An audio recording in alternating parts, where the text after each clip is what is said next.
As a lot of you know, I kind of don't really play competitive Yu-Gi-Oh anymore. The last two, yeah, I just really don't play competitive Yu-Gi-Oh anymore. And I'm actually moving to Wisconsin, and I'm all but quitting Yu-Gi-Oh. I'll still be writing for TCG Player, and still be playing. I still may go to the occasional regional with friends, but kind of getting out of the competitive scene finally. I've basically been out for a year anyway, if you haven't noticed, since I graduated college. The last thing I graduated college in May of 2014. 2 weeks later, I played in a regional. Obviously, I already had my invite and stuff like 7,000 times over. But I played in a regional. What did I do in that regional? Why was I there? Oh yeah, so I could play Light Sworns, top of that one, and then I haven't played a regional since. I've played 3 YCSs. I'd never read the Burning Abyss cards before I played at that YCS, and that's the one I went 505 at. The next one I played Infernoids, and I went 7-3 because Infernoids actually don't suck. And then I played a really shitty deck in Chicago, Blackwings, and to be honest, I actually thought that I was going to day two because I started off 3-0, but I ended up finishing 5-3 with Blackwings. So yeah, but I'll show you a kind of cool deck. This is a very very this is like as far off from competitiveness as you can get. This is a very casual deck, but it's really fun. And Go Round or Ghostrick Go Round really ruins people's lives. I did actually go to locals yesterday and played Ghostricks. Most Ghostrick builds are just really bad and pathetic, and they don't do anything ever. Obviously, one of the best cards in the deck, actually the best card in the deck, is Angel of Mischief or Dorkord or whatever you want to call it. OCG Fanlation or TCG Fanlation was Dorkord. Really the main combo involves Go Round and Parade, in combination with things like Dorkord. Hopefully, you just get out a couple parades and go rounds and parades and prevent your opponent's monster from attacking your own monsters, then just go round the crap out of them and eventually pick apart their resources. Some of the harder cards to get over are things with giant defenses that you can't. Really things with a lot of attack or a lot of defense are hard to get over. Though the deck does well when against decks that are destroy oriented and battle oriented. Like Fire Fist is a pretty easy matchup, all things considering. They eventually run out of Tinkies and Bears and crap like that.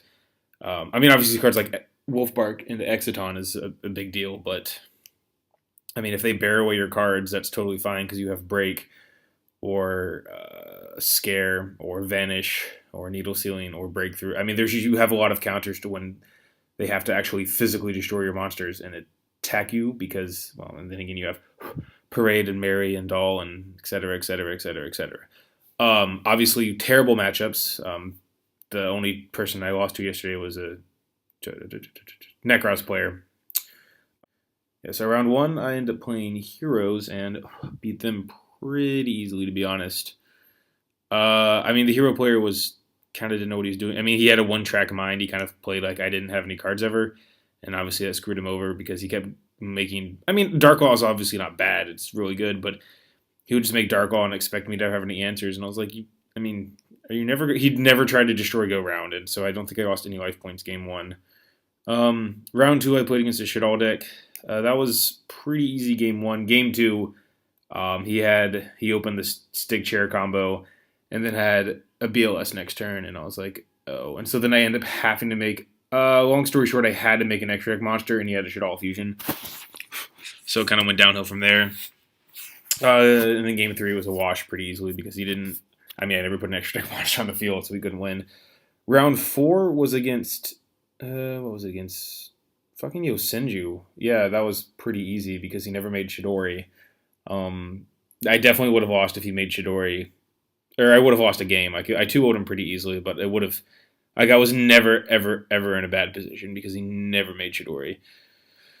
Then round five was against a Necros player. That was a pretty hard matchup just because their cards are a lot better than mine. He made he Diamond Dired something when he definitely should have and allowed. I was kind of in a bad position, and long story short, I had a Jiangxi face down, and he wanted to get rid of my Jiangxi because he didn't want. This was game one because he didn't really know what I could do with the Jiangxi, which is kind of like, oh, I'll get it out of the way since I have free resources.